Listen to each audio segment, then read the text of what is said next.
সাংবাদিক union, federal সাংবাদিক টিআরও থেকে শুরু করে এখানে যে সমস্ত সাংবাদিকরা সদস্য রয়েছে, এর বাইরেও হাজার হাজার সাংবাদিকরা রয়েছে। তারা যখন বিপদগ্রস্ত হয় তখন টিআরওতে গিয়ে তারা একবেলা খেতেও পারে না, তাদের সেই সুযোগ নেই।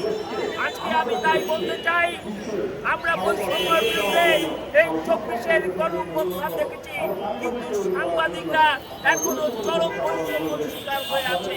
তারা তাদের জীবনে বৈষম্য দূর করতে পারছে না, তারা তাদের মানবতার জীবন যেমন থেকে বের হয়ে আসতে পারছে না।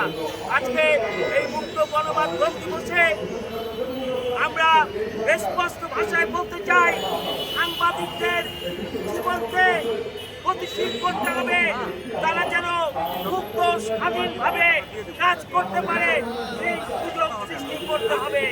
আমি আজকে 3টি দফা বলেই আমি আমার বক্তব্য শেষ করতে চাই। আমার প্রথম 1 নম্বর দাবি হচ্ছে, কোনো সাংবাদিকদের বৈষম্য থাকতে পারবে না।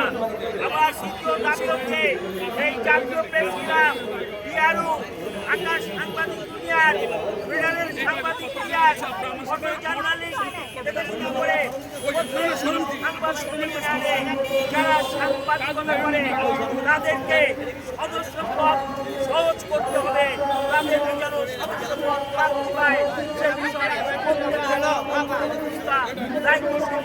আমি সর্বশেষ এমনও করে জিজ্ঞেস করতে চাই, যে সমস্ত সাংবাদিকরা হত্যা হয়েছে তাদের বিচার করতে হবে। এবং আজকে আমরা যারা এখানে দাঁড়িয়েছি এই গণমাধ্যম দিবসে, আপনারা দেখতে পাচ্ছেন যারা সেই প্রেস ক্লাব